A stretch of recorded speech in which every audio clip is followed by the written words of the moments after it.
Good morning, good afternoon, good evening, whenever you happenstance into this incredible panel discussion that I'm going to give the title The Untouchables, which would be more accurate to call the New Untouchables, even though everybody that's on this screen has been in the game for decades. And the purpose of which is to create a weekly dialogue when and how we can with everybody's incredibly busy schedules. And I'm so grateful to you all. To react and to respond and to provide insight and hopefully direction to this rudderless machine we call the United States at the moment that is really descending into places that I don't think anybody on this panel or really anybody out there who understands who we are could ever believe what is happening right before our eyes. And I guess I'm going to start with what everybody already knows about. I'm just going to do a quick introduction with your names, and I'm going to provide everybody's bio in the description link below. But just for brevity, to my upper left, of course, is William K. Black. To my immediate right is Mark Dan. Right below me on the lower left is June Carbone, and to the right is Paul Pelletier. And I am just so honored by your guys' availability today. But let's just start with what blew up in front of everybody's screens a couple of moments ago. We just had President Donald Trump, Vice President J.D. Vance, and of course Zelensky in the White House. Was a show of something we've never seen in diplomacy, considering who the United States is. And I think I'm just going to open it up with you, Bill. What are your immediate reactions? So this is what you get with the ultimate control, fraud, and predation, where you have the billionaire class and you have the top elected officials working together uh, to run roughshod over all pretense that there's a rule of law, all pretense that there's a thing called justice, all pretense that there's a thing called honor or courage, right? So let me start with a weird thing.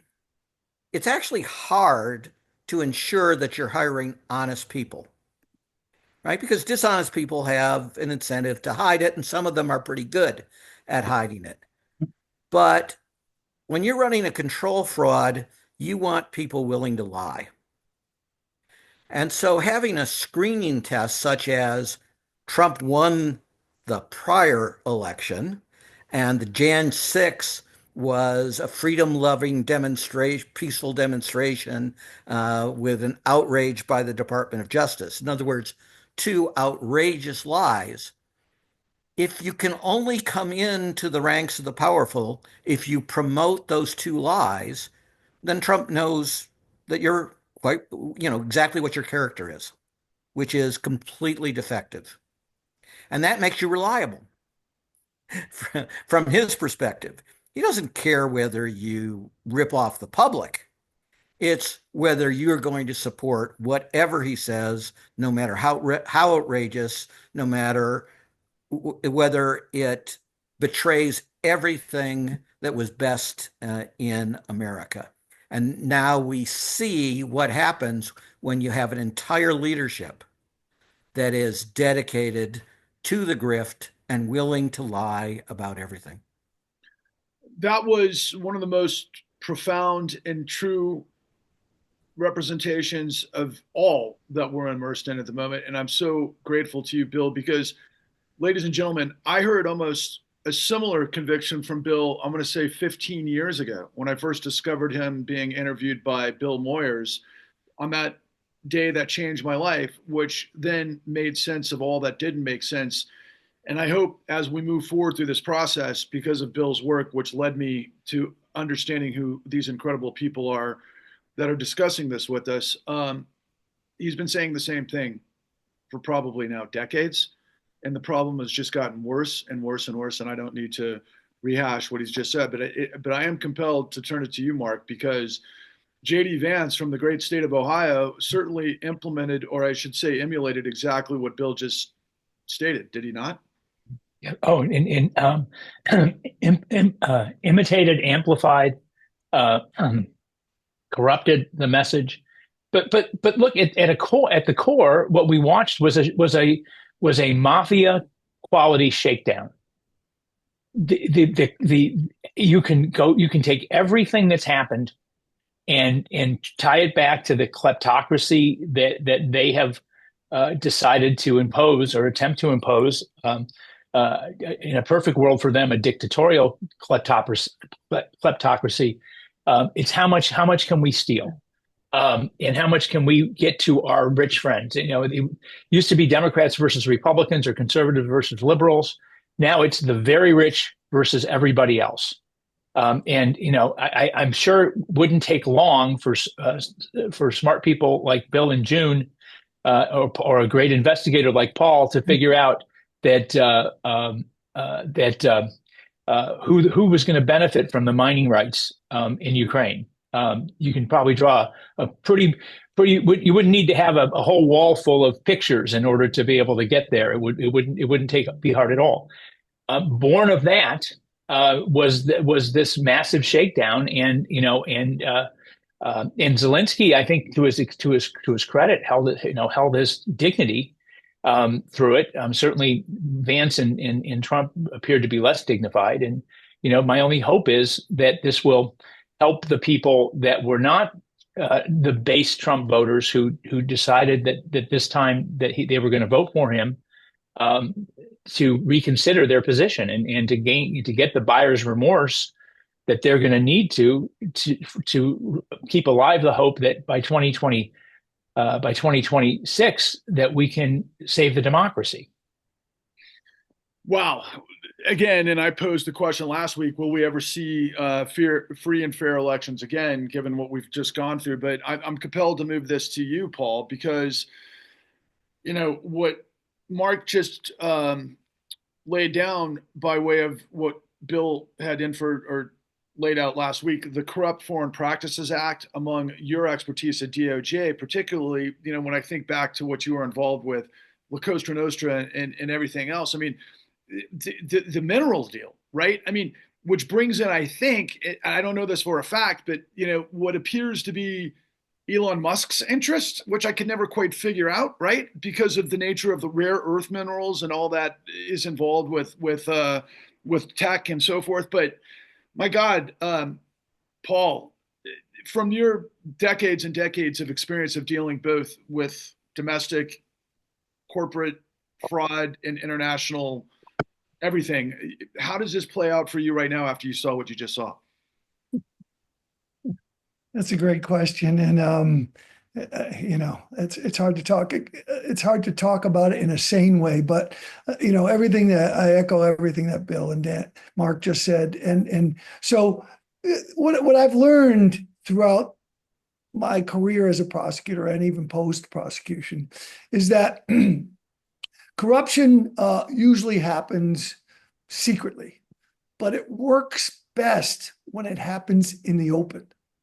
And what we see and what we've seen and what we saw today is corruption happening in the open. And you can do that when you have sort of like a cultish following, right? Then you can move corruption from the closet and from the dark recesses of the mafia boardrooms, if you will, and you bring it right into the open, like they did today.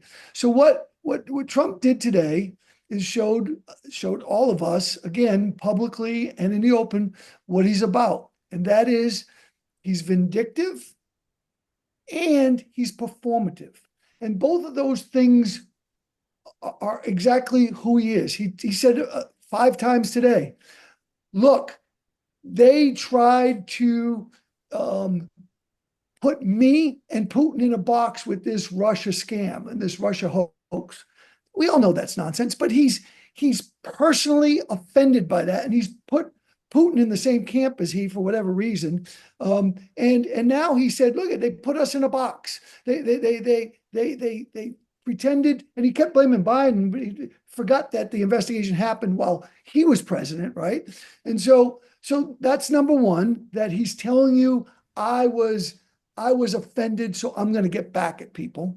Number one. And then two, what he always does. And in this case, he said, look, you're going to bend to my way because there's something, you know, I want to get something out of this. So at the end of the day, it's corruption in the open. We all see what's going on. He's trying to change the dynamic of the world about and how they view the United States. And of course, we have Vance and the rest of the yes men that he surrounds himself with, that every good mafia boss does. And that's how corruption gets a seat at the table. And they clearly have the best seat at the table. So I just think that the best way to deal with this, and it's going to happen eventually, is they're all about it being performative, right? This is all about performance. What they're doing with the illegal aliens or the immigrants, that's all performative. They're detaining and deporting far less than Biden was on a weekly and monthly basis, right? So it's all performative. It's all show. But at the end of the day, the American people are assuming that we do have free and fair elections again, the American people are going to have to see how this impacts them. So when you're performative and when you're vindictive, the substance is gone. So all of this, this rearranging the Department of Justice, rearranging the FBI, is without substance. It's all vindictive and performative. But the impact will happen on the American people. And the same thing with the economy. The negative impact will happen on the American people. So unless that happens, and it will, that's where I believe we're going to start being able to right the ship, assuming we have free and fair elections, because there's no substance to any of this. It's all going to negatively affect Republicans and Democrats equally, not billionaire Republicans, but ordinary Main Street American Republican and Democrats. It's going to impact them negatively. And I think that's how we gain some of this back. But in terms of the Department of Justice, in terms of corruption, in terms of dealing with it, that ain't going to happen for the next 2 years, as we just saw today.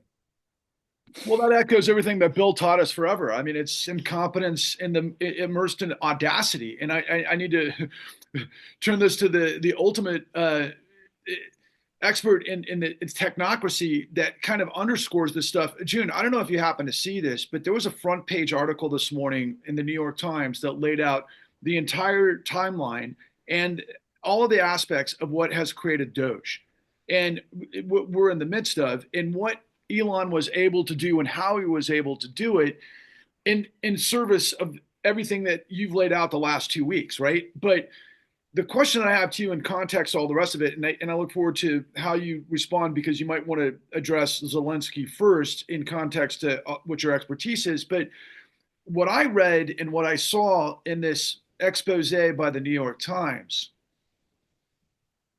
with the bent towards, and I didn't bring this up and I wish I would have earlier, because last week I had posed the question to Bill.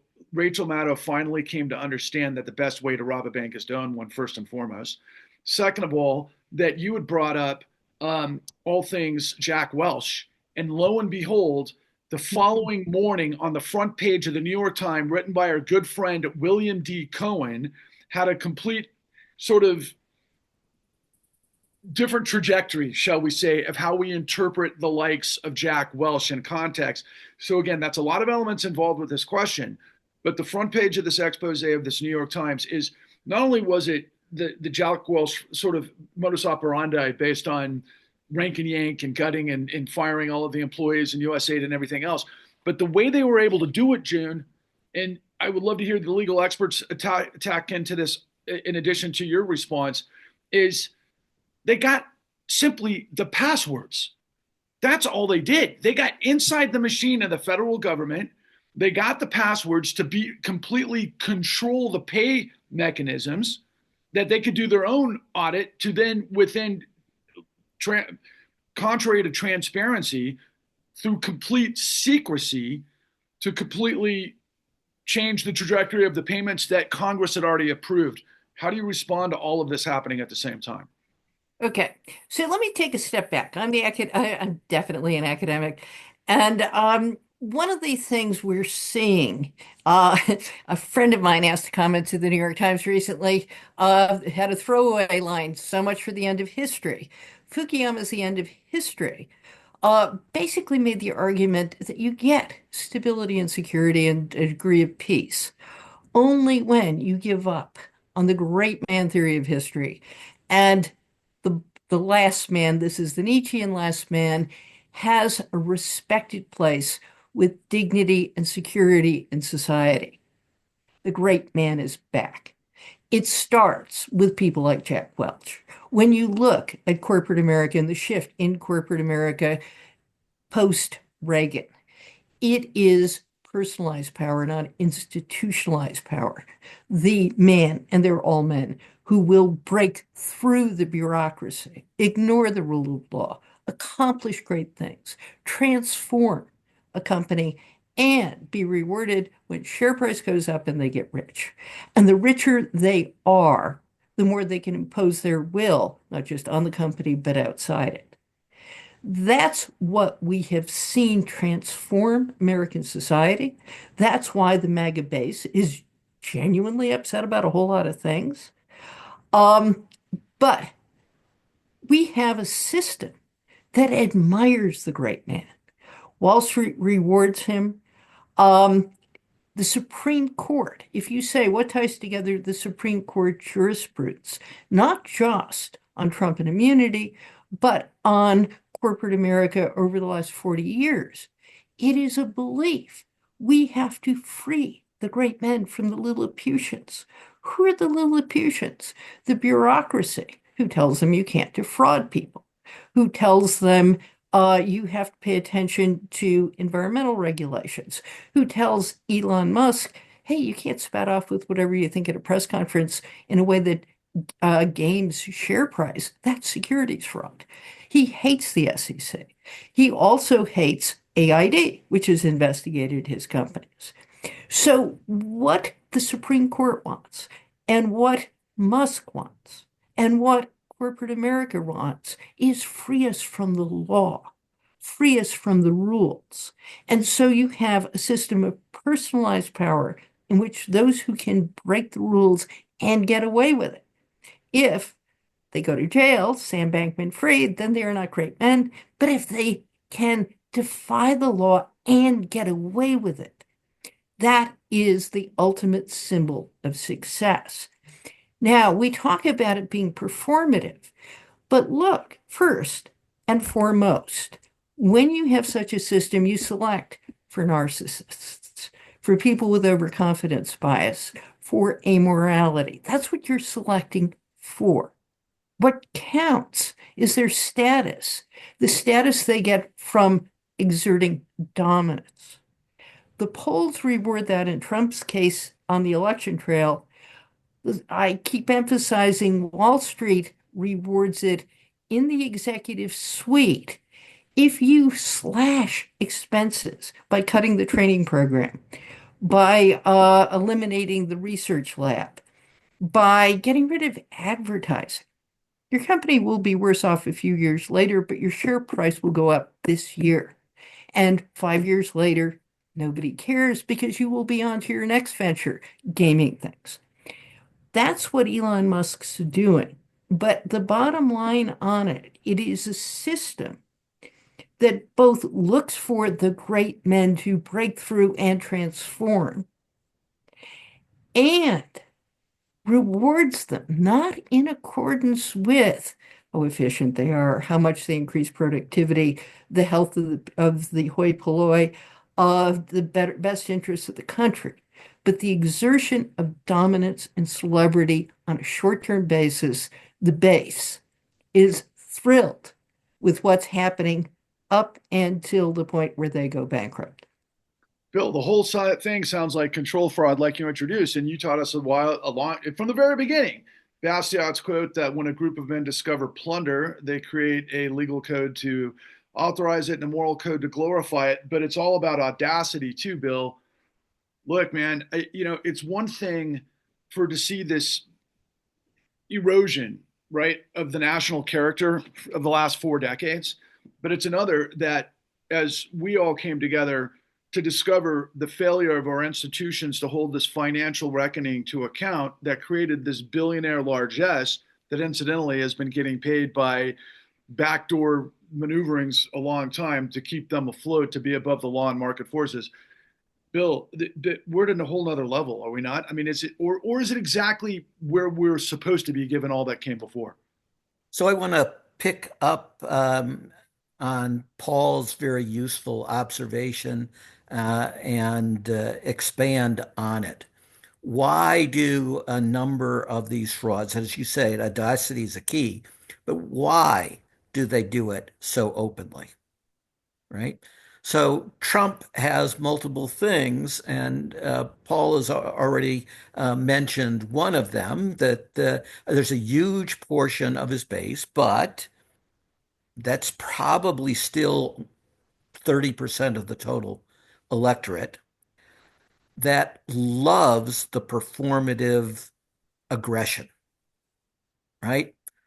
We hate people. We want people harmed. We want the Justice Department as justice to be destroyed so that we can use the raw power of the government to destroy our opponents.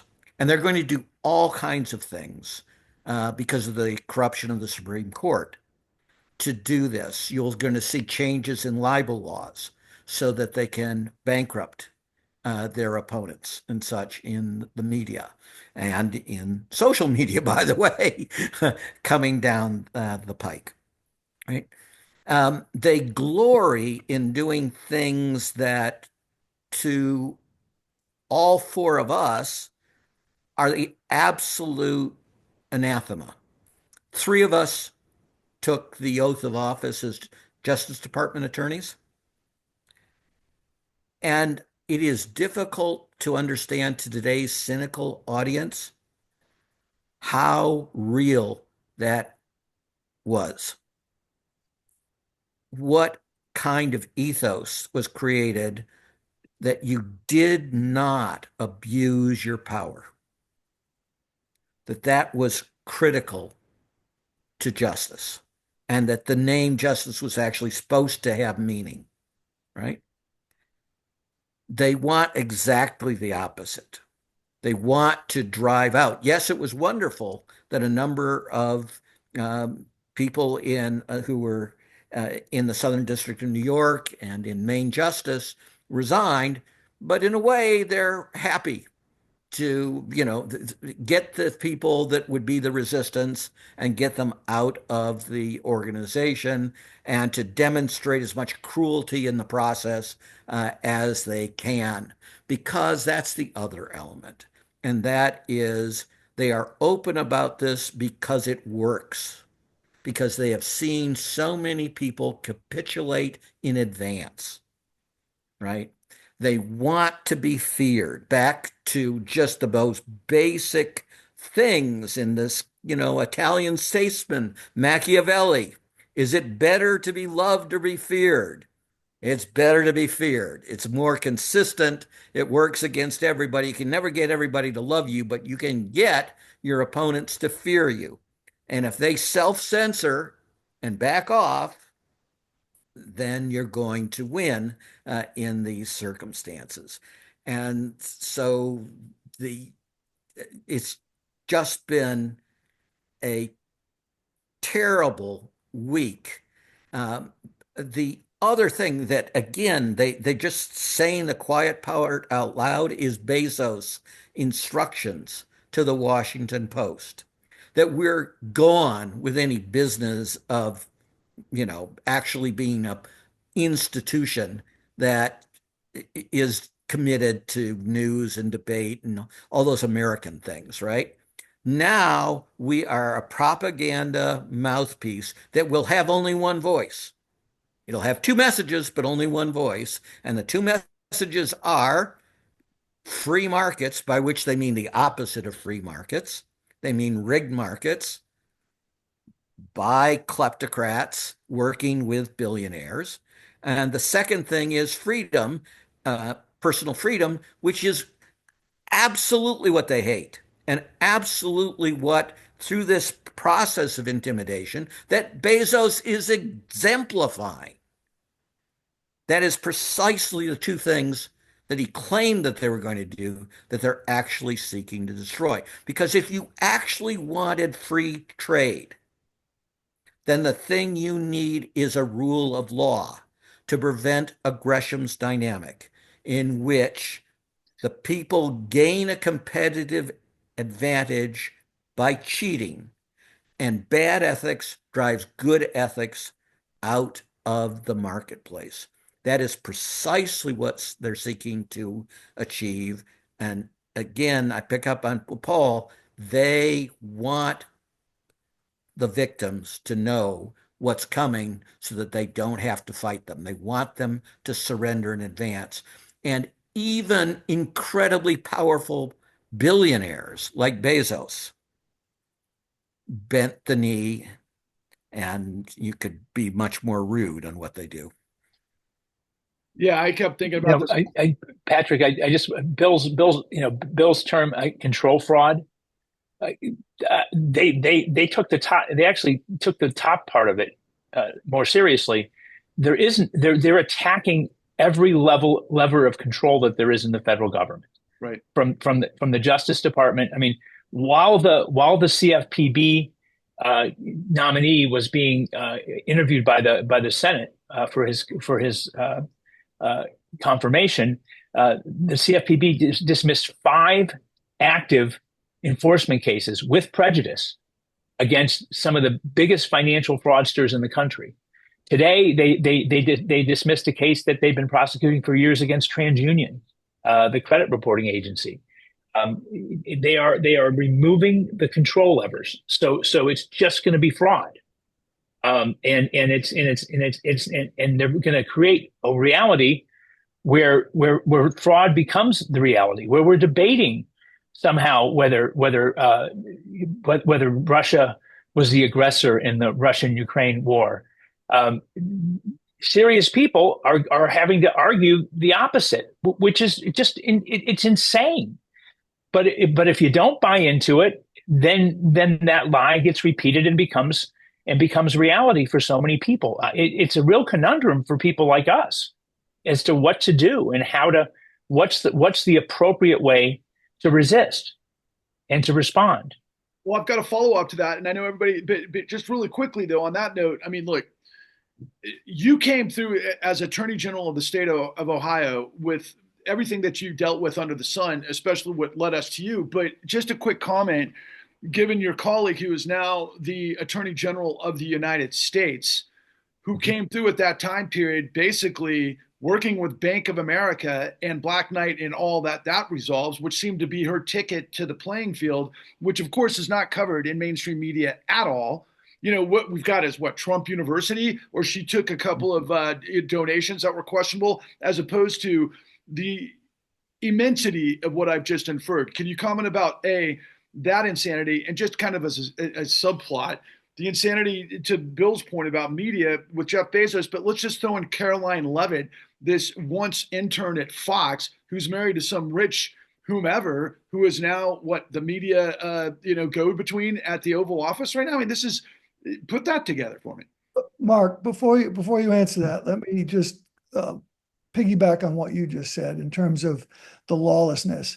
So part of the effort here, as Bill and June have also said, is to convince people that up is down and down is up, right? To convince people that lawless behavior is okay. And they've been doing a lot of that, right? Like look at what happened today in the Zelensky. We got the vice president of the United States telling Zelensky, when Zelensky says, come over and see what's happening to our country and our people, he says, oh, you're just going to take us on one of those propaganda tours. Well, how is it a propaganda tour to visit cities that are being wasted by Russia, right? So, but that very statement in and of itself is propaganda. They are trying to get people to believe that what Zelensky's doing is propaganda and what they're doing is not propaganda, right? And so once again, we're twisting it. We're making lawless behavior seem okay because they've twisted it, and they're trying to twist the minds of people. And Lord knows it worked. It worked with the Nazis. Let's hope it doesn't work here. Number one. Number two, to show how that all plays out, who did they invite back to the United States last night on the same day they released the Epstein files? They invite back a sex trafficker, a convicted sex trafficker, an accused sex trafficker, back into the United States. How in the world can you get away with that? they're doing it out in the open. So it makes me crazy every day. It is utter lawlessness, but they're trying to get people to believe it's okay. Sorry, Mark. I know. Yeah. Well, just real I'll quick. defer. I'll defer to June too. Yeah, I want to come in on this too, because when you look at this, now, one of the things you look at when you look at the sociology of religion is how do religious orders, and I'm not just talking about cults, I'm talking about mainstream religious groups. Every single one of them has something, a core set of beliefs that have to be taken on faith. And the fact that they are hard to believe, and some people think not true. Did Jesus rise from the dead? You know, any number of other issues.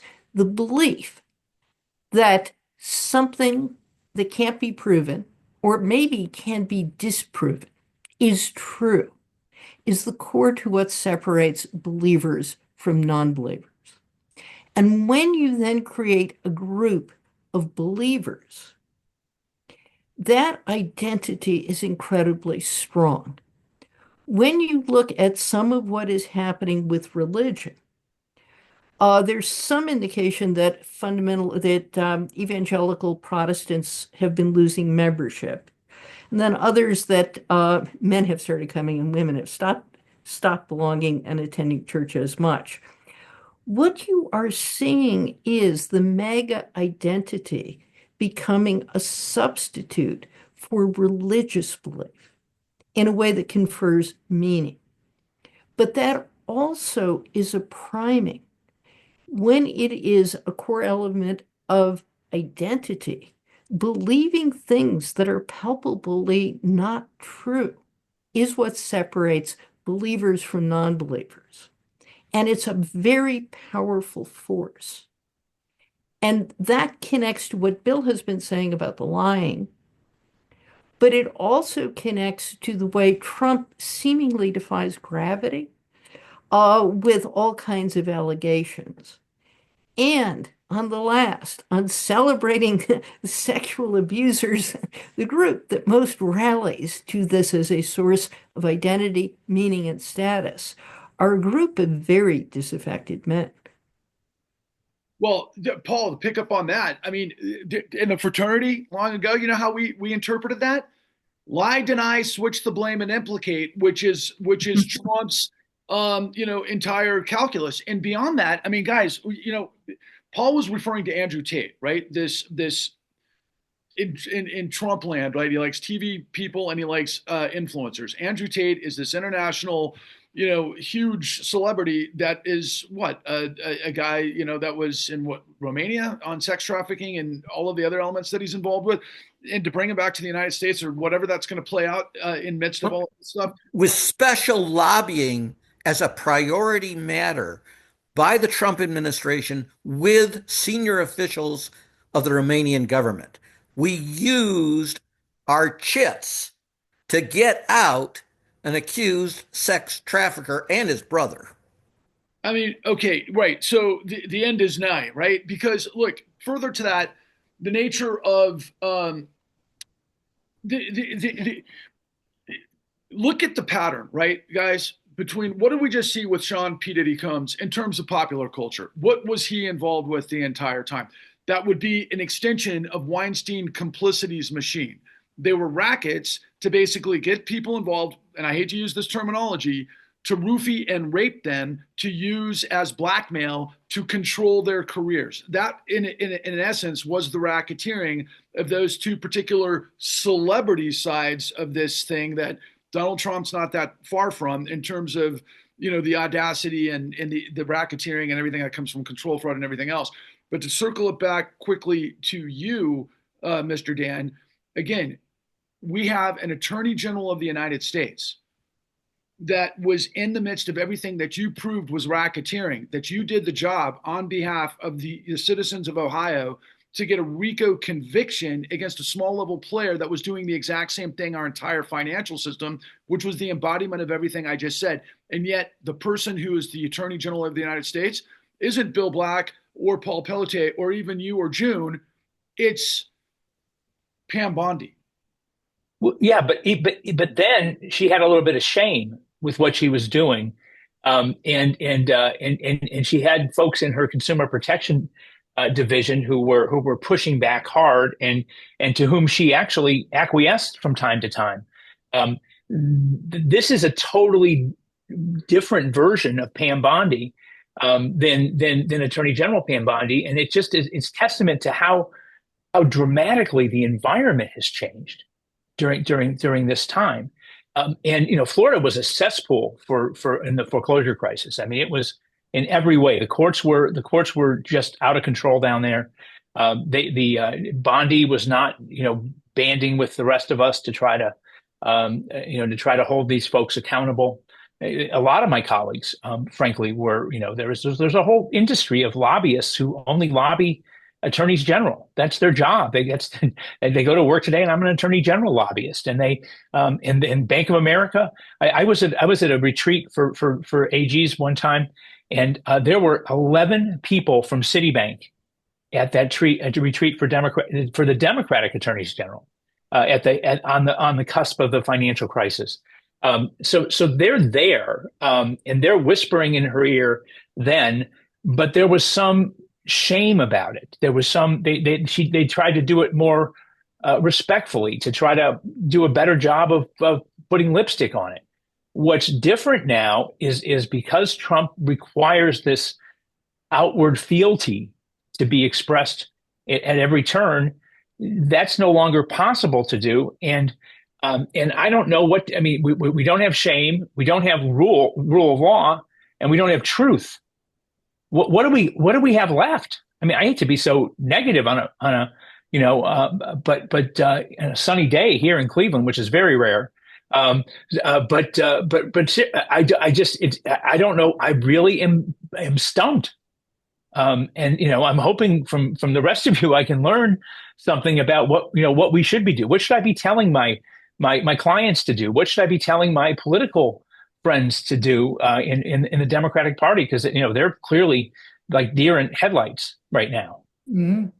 Yeah, well, I got to ask this to you. I know you're going to respond, but I'm so sorry because this is so important to me. Because Paul, you had expressed to us when you were at the Department of Justice that you had to come to kind of a soul-searching decision to leave the Department of Justice because of the failure to uphold the law at the time of that time period, because of your involvement, of course, with your investigation and all things post-collapse with Eric Holder's Department of Justice. But now we have seen this move forward through all things Bill Barr and now into Merrick Garland that didn't get Jack Smith in the indictments. And now, by the way, guys, if you want to comment at Jack Smith, is at Covington and Burling for whatever that means. So, I mean, to Mark's point, what do we do? Well, first of all, we pine for those days. We pine for those days. Seems quaint now, Paul, doesn't it? Your concerns about justice seem very, very, very tame. More like country club corruption. Yes. Yeah. So part of it is what I said earlier. I think we have to wait for the bottom to fall out. And I will say that at the end of the day, if we do have elections, I think there's going to be some impacts on a lot of people beyond the Democratic electorate. So I think we have to some extent wait for that in terms of the electoral system. But look, I happen to have watched The Apprentice last night, and it was fabulous. And part of the reason why it was fabulous is because it featured Roy Cohn, right? And Roy Cohn was exactly what Trump is today, right? Roy Cohn was attack, control the narrative, and deny, like you said, lie, deny, and stick to it, right? The truth is whatever you say it is, right? So it's not really a concept of truth that any of us have ever had before. But Roy Cohn, in addition to dying from AIDS, also lost his glitter because people finally got his shtick. And so I think that at some level, it's going to happen. Now, I don't think everybody just sits around and waits for it to happen, of course, but doing things like this, having the press continue to attack. And it's very difficult because Trump floods the zone, right? So you can't really grab anything, because once you grab that, he's on to the next thing. This whole notion that Elon Musk was saying Heil Hitler twice at his convention. Nobody even is talking about that anymore. That is the most grotesque thing ever, right? And so, flooding the zone helps. But, we ought to, the press is like, fifth grade soccer players. They just follow the ball and they don't gravitate to anything in particular. So I think that, the press will figure out that our democracy is crumbling around us and that they are a pillar of democracy that we need to a pillar of democracy that we need to make sure that they figure out how important they are in instituting the democratic norms. And I don't know the answer. I wish I knew the answer, obviously. You all know the answer. And I'm going to turn it to you, Bill, but you all know the answer because you've exemplified it your entire career. You upheld the law in the institutions that you served in for decades, and you got it right time and time again. And that's how I found all of you, was because, wow, here are people that are actually, guys that are civil servants that have been doing this the way it's designed. Bill, the answer is what you've already done for decades. Right. So that's the first thing to remember is how much they fear justice, right? The idea of American prosecutors bringing criminal cases that are in our jargon righteous cases, not brought for political reasons, and sending elites to prison for righteous cases. That happens so rarely in the world, but it's happened thousands and thousands of times in the United States. So remember, that's why they went after Justice Department first, because they fear us. Now, Mark's one of the great experts in what to do. He can't do it. He's not the AG anymore, but he's got counterparts. And yes, they're lobbied all the time by all the billionaires, but we don't need all the state Democratic AGs to be, frontline warriors for justice. But it would be nice if you got 8 to 9 of them doing this and working in a coordinated basis and establishing through the state courts who a number of these predators are and taking action. That was done in, moderately effective ways. They're just no comparison to the federal resources compared to the state AGs. But, to the extent there were things done in the great financial crisis before it hit, they were all done by state AGs. No, that's None right. of them In were in done in by the the in the president. private bar. And so to answer my own question, I mean, we're already looking at in our office at a couple of the cases that the CFPB dismissed, because those were smart guys and women there. They were bringing good cases, and so what's there. My problem is now we're challenged by the prevalence of arbitration agreements and class action waivers and consumer contracts, and so the AGs, again, it comes back to state actors are not subject to those kinds of restrictions. And the good news is a lot of those state AGs run in the midterm elections. So the majority of state AGs will be on the ballot in 2026. And so there's a true opportunity there to elect people not only who share beliefs, but who also have the courage to act on those. State legislatures also can hold hearings and compel the disclosure of information allegedly under those protections. So that can be done as well. So I agree with the private bar being an important part of this, but the state legislatures can do things. But I try to get across, and the Democrats did actually finally do one of these just a couple days ago. You don't have to have a majority and hold a formal hearing.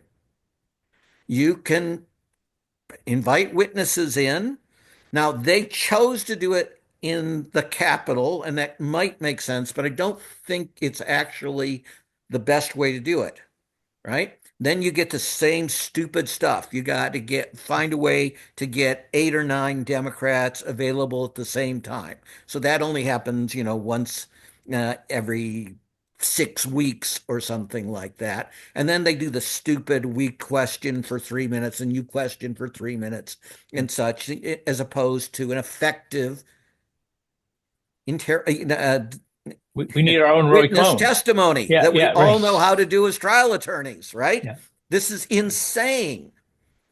And you have vastly more audience than members of Congress. You don't want the elites, you want the public. You've seen the energy of these town halls. So you can do that. You can do it as a quasi town hall and use the empty chair with the name of the person who you invite who will never show up, where you that's right. go through what they said. And these are the questions we would ask if we were permitted. But we're not allowed to conduct a hearing in Congress into these matters because, here are the orders and such. So we can do all of those things if Trump goes ahead and in his new role as head of the Kennedy Center really does hold this celebration of the J6 choir in the Kennedy Center, then all of the police who were injured in the attack on the Capitol should appear with thousands of other police officers who take that day off in solidarity. And, some ticket takers can decide to quit the job at this point, and thousands of citizens can come in and shout shame, shame, shame at if they do this J6 perversion of justice and such. You can take back patriotism because these people are the opposite of patriots, right? They are the people seeking to destroy everything that all of us were taught, all of us took oaths to defend. And they're betraying their oaths every day in office.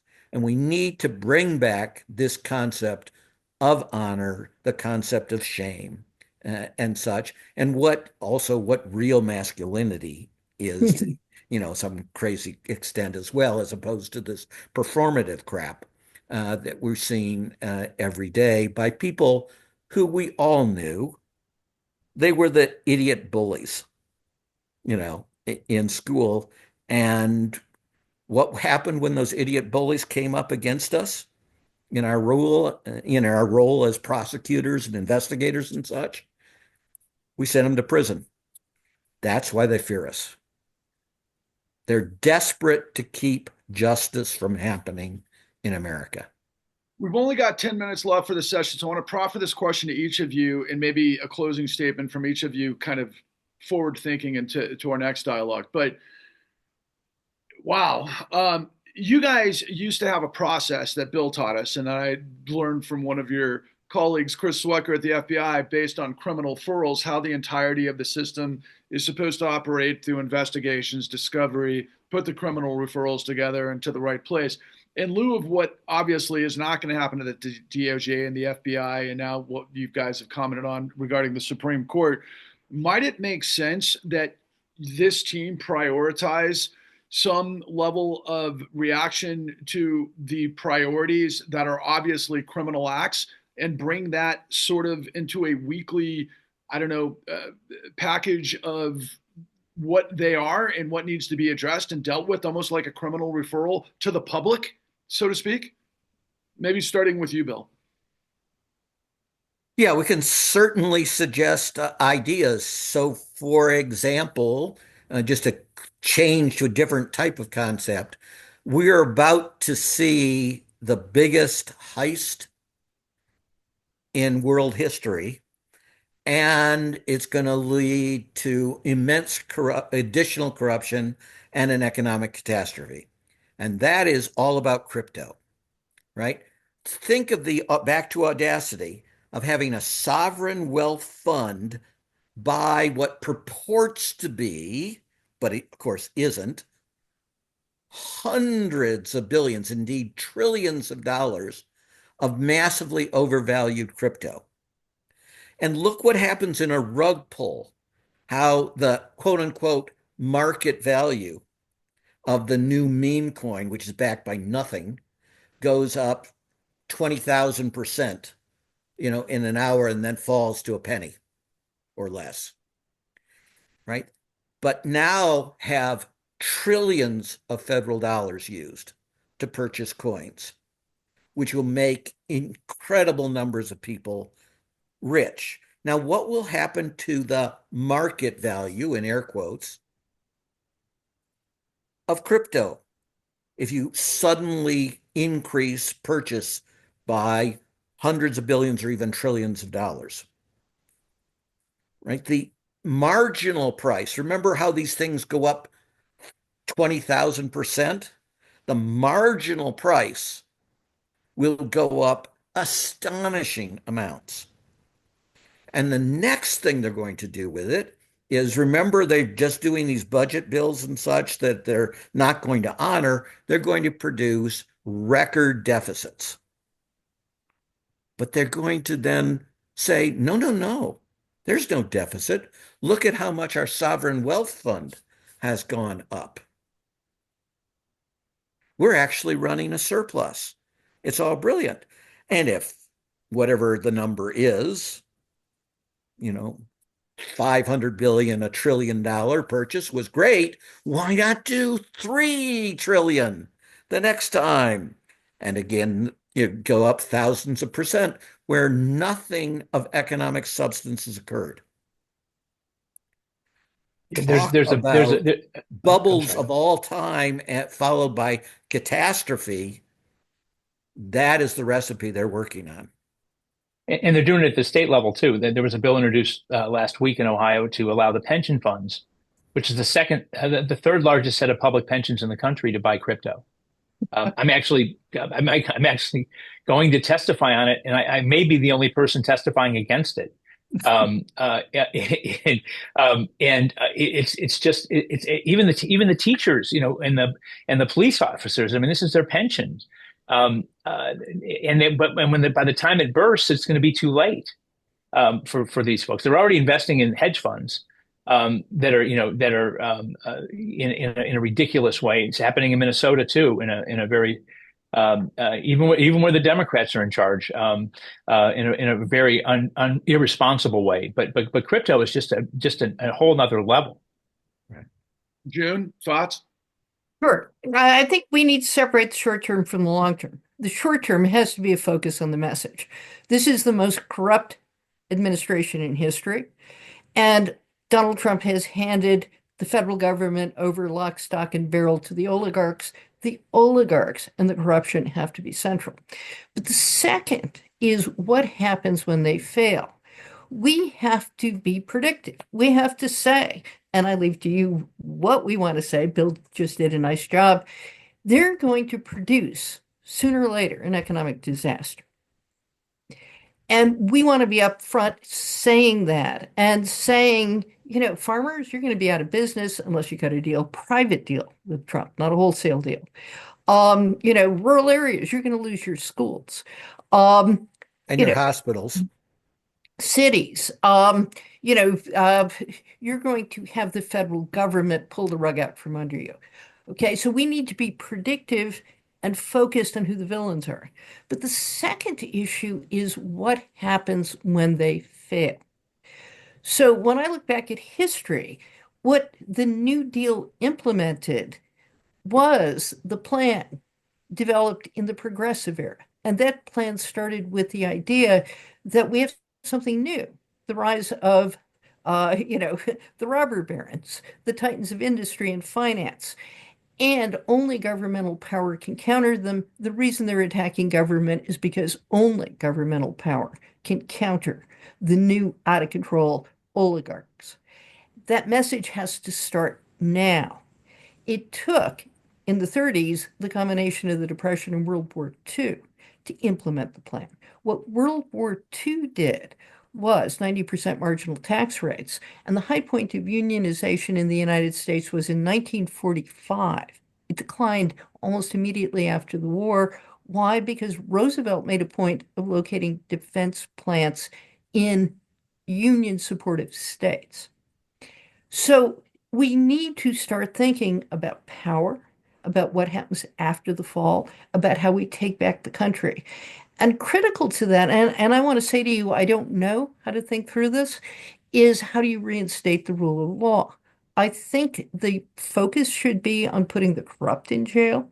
People who aren't president don't have the same degree of immunity, especially when their hands are in the till. But also that question of which lawyers should lose their bar licenses and what happens to the rule of law when there is the post-Trump era. Take us I home, just Tom. add, it also took the Pecora Commission, and the states could do the equivalent of a Pecora Commission, and that would be an excellent addition. Paul, closing thoughts. Yeah, just quickly. First of all, to piggyback on something June said, is that the bars are going to be important, just like they were post-Trump in disbarring Rudy Giuliani and all those participants in that wonderful ceremony they had on January 6th at the Capitol building. So attacking them that way. This guy, Emil Bove, for Christ's sakes, the Deputy Attorney General, they've established, and they can establish, that what he did is entirely unethical and against all of our ethics, what he's doing. And I think that the bar has a role with disciplining those people, number one. Number two, I teach a international money laundering and corruption class at GW, and one of our segments is called People Power, where we talk about how in a lot of democracies, a lot of countries that have infant democracies, it is the people who rise up to ensure that the democratic principles and guardrails are put in place or are enforced. We've been sitting on our ass for a long time in the United States, just watching how wonderful our democracy is and thinking that these guardrails will hold. It is now time for people to get off their butts and start doing what Bill talked about, and that is start attending these things, start letting these things happen. We're going to have, if they do what they want to do to Medicaid, we're going to have a lot of old people's parents that aren't going to be able to afford their nursing home. And that's where I would hold my first town hall, is at a nursing home, because it's going to affect everyday Americans. So people power is one of our solutions, and I think we ought to think about ways to get people motivated to be involved. Well, throughout all of it, my whole plan and my platform has always been the clean New Deal, which this is. It's building off the populist movements of trust busting through the New Deal. Because what did Biden say on the way out? He said we live in an oligarchy, which was amazing to me from the standpoint that, oh yeah, that's what we've been living in for some time. And guys, I just can't thank you enough. Again, we're out of time, but until next time, I'll send a link out. Hopefully this gets tighter and tighter and tighter. But in the meantime, I'm going to get it out to as many people as I can. So have a terrific weekend. Thank you. And thank you all for watching this, and please share. Our democracy depends on it. Take care, guys. Thanks. Thanks all.